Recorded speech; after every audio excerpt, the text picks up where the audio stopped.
Assalamualaikum warahmatullahi wabarakatuh. Egaa guyyaa irraa akkuma jalqaba jedhee obboleettii keenya daa'ima yatiima 5 kophaa ishee guddistu kanan duraan hoteela Dololoo biratti argee viidiyoo waraabee gadhiisee ture. Baay'ee haala nama yaaddeessu keessa jirti. Karaa dhoqqee kana hunda keessa jechaadha. Xollobdii harka namaa kadhattee isa argattee walakkaa isaatiin biddeen bittee walakkaa isaa moolira keessa kiraa kaffaltee ijoollee ishee guddisaa turte. Baajaajii sadiin kanan dhufe baajaajiin nan dabarsu waan ta'eef waan finne oolaan ce'ee achitti eegeera sakaan immoo ofuma keenya baannee deemna waan ta'eef meegaa baanneetuma deemna nu faana bu'aasinis.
Egaa yeroo ammaa kana mana ambaroo jirra. Ambaroo jechuun immoo nama ilmaan yatiima 5 guddistudha jechaadha.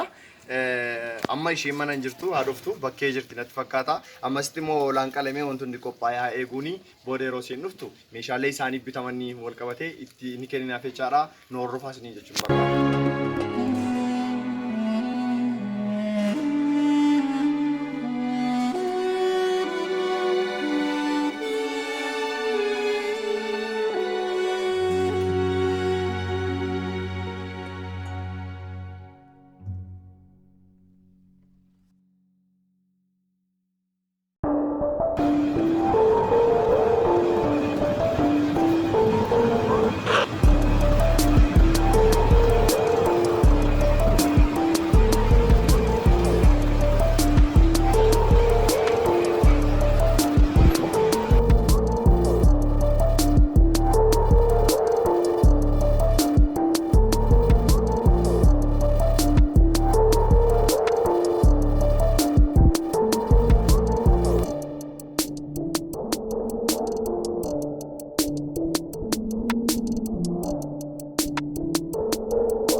السلام عليكم ورحمة الله وبركاته.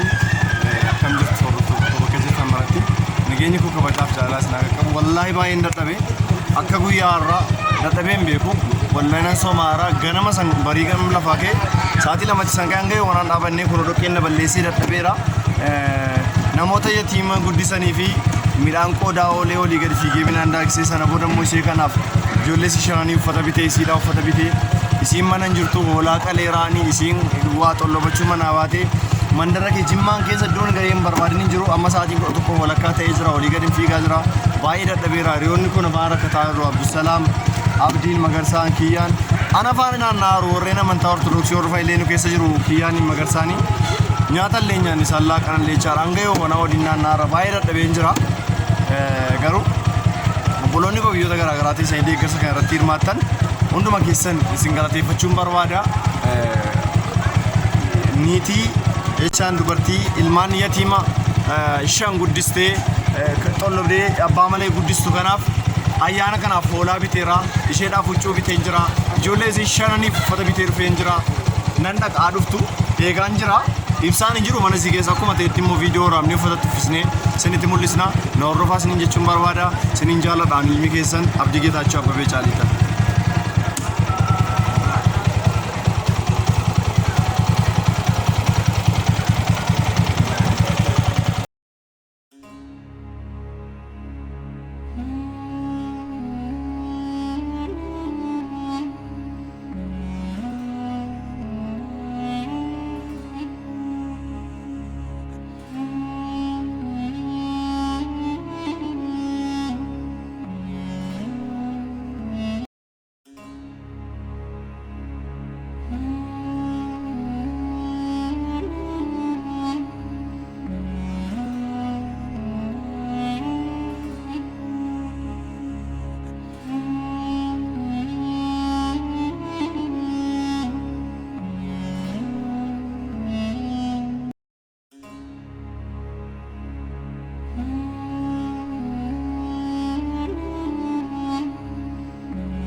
Baay'ee deebi'ee assalaamu alaykum warahmatullahi wabarakatuh kabajamtootaa fi jaalatamtoota hordoftoota koo bakka jirtan maratti nageenyi koo kabajaaf jaalalaa isin haa qaqqabsiniin jecha an Abdii Geetaachoo Abbabeeti.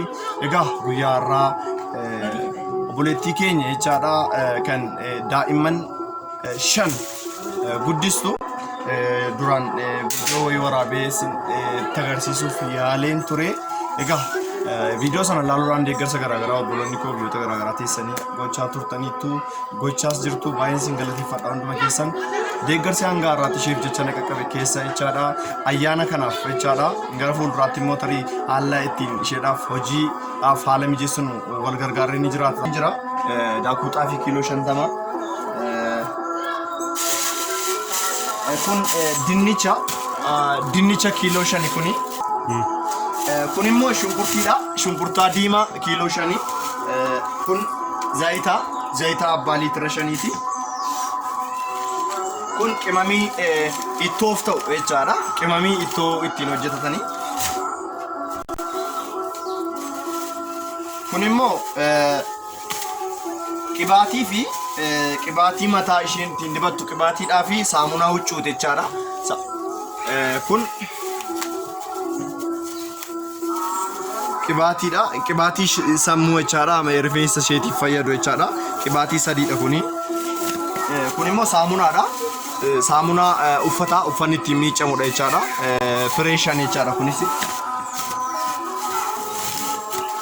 inni kuni barbarreedha barbarree kiiloo 5 fi shiroo kiiloo 5 jechaadha barbarree kiiloo 5 shiroo kiiloo 5 jechaadha kan dhufe kun as keessa jira jechaadha saddeet baataa walumatti 16 jechaadha kan dhufeef barbarree kiiloo 5 fi shiroo kiiloo 5 jechaadha walumatti kiiloo 10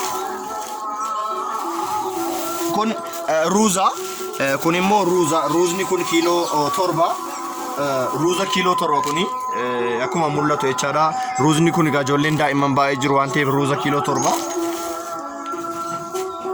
as keessa immoo ashaboodha kan jiru ashaboon immoo itti naqatanii bicheeffatanii nyaatu kana malees oolaatu maalessa tokko bitee fidee finjira oolaatu maalessi sun akkuma sila qalameera viidiyoo keessatti akkuma mul'atu kana jechaadha oolaatu maalessa tokko jechaadha bitee qalameera ijoollee 5 qabu waan ta'eef ayyaanni dhufeera waan ta'eef akka ijoolleen kun tarii foon erga nyaatanii turaniiru waan ta'eef jechaadha oolaa bitee fi fidee jira kana malees jechaadha obboleettiin keenya kuni daa'imman 5 kan isiin qabdu daa'imman 5 anuu kun amma yeroo ammaa kana asitti argamu daa'imman 5 anuu kun asitti argamu yeroo ammaa kana isaaniif jechaadha isee dabalatee huccuu bitee fi dhufe jechaadha baay'ee nama gaddisiisu bannaatas yeroo laaltanii garaa nama nyaatu hunda isaaniitiif iyyuu huccuu bitee fi dhufe jira galatoomaas niin jechuun barbaada hunduma keessaniini egaa hunduma isaaniitiif igoo isaafis ati maqaan keenya inni Isaaq atoo Samiir atoo Ruuzee atoo innu Abdul Basit isheen kun immoo bultuu jedhamti mucaa bareedduu kana jechaadha kuno ijoollee dhiiraa lamaaniif surreen bitamee jira tarii akka wal narkaa makanneefi kun kan daa'imaati adda adda baaseen kennaa hundumaatti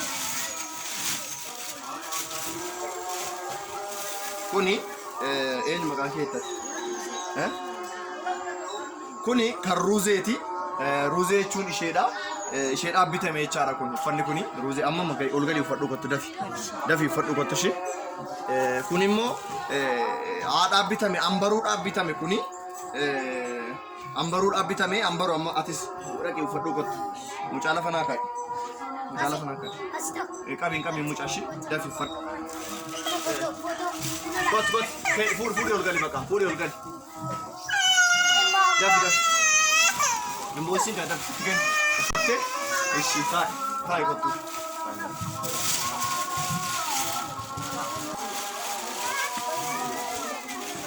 Eeshi, amma immoo ani immoo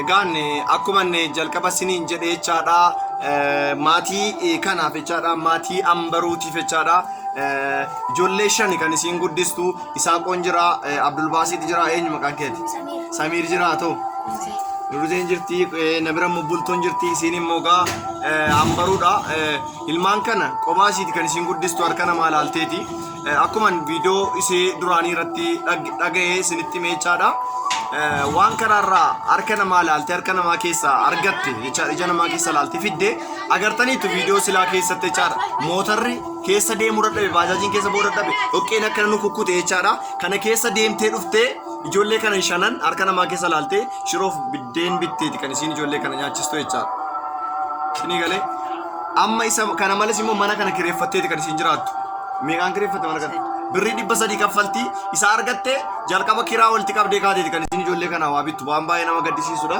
ani immoo guyyaa irraa deeggarsa isin gootan keessaa hunda isaaniitiif 5 isaaniitiif 6 isaaniitiif nama 6 kuni isiidhaafis aada isaaniitiifis mucaasii durbaatiifis mucaasa daa'ima xiqqaa kanaafis Abdul Basitiifis jechaadha huccuu biteefiin jira waan nyaatamu hoolaa qaleefiin jira daakuu kiiloo 50 fideefiin jira obboloonni koo deeggarsa kana gootan bakka jirtan maratti jechaadha rabbi isinirraa jaalatu ulfaadhaa isiniin jechuu malee waa tokko isiniin jechuu hin danda'u garaan beela'ee nyaate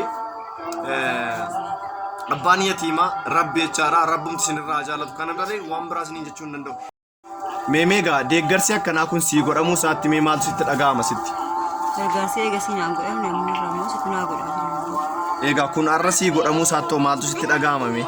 Baay'ee natti tola. Ijoollee kun gargaartee gargaaruun baay'ee natti tola. Meegaa arra gaanii raamadaanni hiikaa irra jirra raamadaana hiikaa jirra raamadaana hiikaa kana mee waan ittiin hiiktu qopheeffattee tureeti? Daakuu daakkattee manaa qabda ture? Daakkadheen kun. Eeshi egaa waan ijoolleen kun egaa manaa kan ji'a lama dhibba jaagaffalee biddeen hojjetee bitee ijoollee godhe gotti bitee dhuma nyaachisaa hin qabdu amma egaa raamadaana kanatti ollaan bitaa mirgaa indaaqqoo qalataa inni qabu hoolaa qalataa ijoollee keetii maal qaluu yaaddee tureetam? Misira bitteetuma kennuufi yaaddee ture amma ga'an immoo oolaatu maalessan fidee sinii qalee maal sitti dhaga'ama? Gammaddeetta? Sitti toleera? Kana dura mee akkamittiin guddisaa turte ijoollee kee kana? Dheeruma guddifata. Karaa irra taa'ee dhiiraa manaa birrii kudhanii lafa kaa'aa irbaata jala danda'atu guddisa. Meegaa amma fakkeenyaaf magaalaa Jimmaa dhaqxeeti dhoqqee kana keessa kutteeti kanatti baatu guyyaan ati harka duwwaa manatti deebite jira? Kadhadheema fidee irbaata bulchaataa yeroo birrii kan kudhan darbata. Kadhatteetu harka namaa laaltee? Amma gaa ijoollee kana yeroo guddistu rakkoon hamaan beelarraan kan hafe wanti si qunname jira kana dura? Rakkoon kadhadhee fidee biddeen si ta'uu namni naaf kan fidee ijoollee kooti nyaachisaa. Yoo nabes immoo karan kaa'ima kadhadhee fidee tanii biddeen bitu. Biddeen bittee fiddaaf jechaadha. Ittoo bittee hojjedhee hinna nyaatu ijoollee. Mee gara fuulduraattoo meetu haala sii mijeessine maal hojjechuu dandeessaati? Nan nagadadha. Maal nagaduu dandeessa? Matee dinnicha ta'uu malee bira taa'ee gurguru. Bira teessee gurguruu dandeessa? Bira teessee gurguruu dandeessa?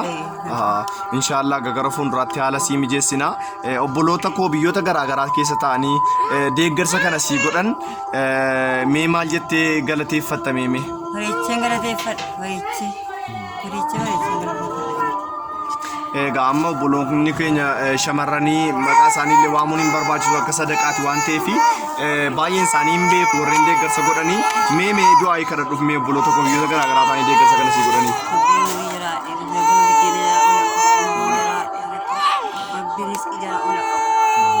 Jarina gargaaran kun immoo biddeeni guddaan jiraatu dhukkuba dhufe kanallee rabbiin nu keessaa balleessu. Murii jaraaree isinii wajjinii murii dheeressan mana gargaartan kana immoo murii keessa rabbiin na dheeressu rabbi sina jiraachisu. Mee Isaaqoo deeggarsi kun sinii godhamuu isaatti mee maal sitti dhaga'ama sitti? Gammaddeetta? Mee guyyaa takkaa guyyaa ati agabuutti oolte jira? Mammaan kee kadhattee fiddee si nyaachisti miti? Abshir atoo mee ala guddattee jettu maal ta'uu barbaadda barattee maal ta'uu barbaadda?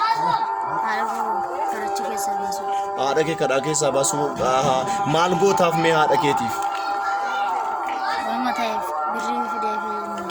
Okkee jiraachisuu ni barbaadda? Mee atoo mee maal gochuufii barbaadda mammaa keetii ala guddattee jettu? Wanta siin niyyatti hunda gootaafi hin gargaartaan? Barattee hoo maal ta'uu barbaadda? Dooktara moo injiinara moo paayileetiidha maal ta'uu barbaadda? Dooktara ta'uu barbaadda? Dooktara taatee haadha kee jiraachisuu kadhaa keessaa baasuu barbaadda? Mee atoo barumsa baratteetta? Kutaa meeqa baratte?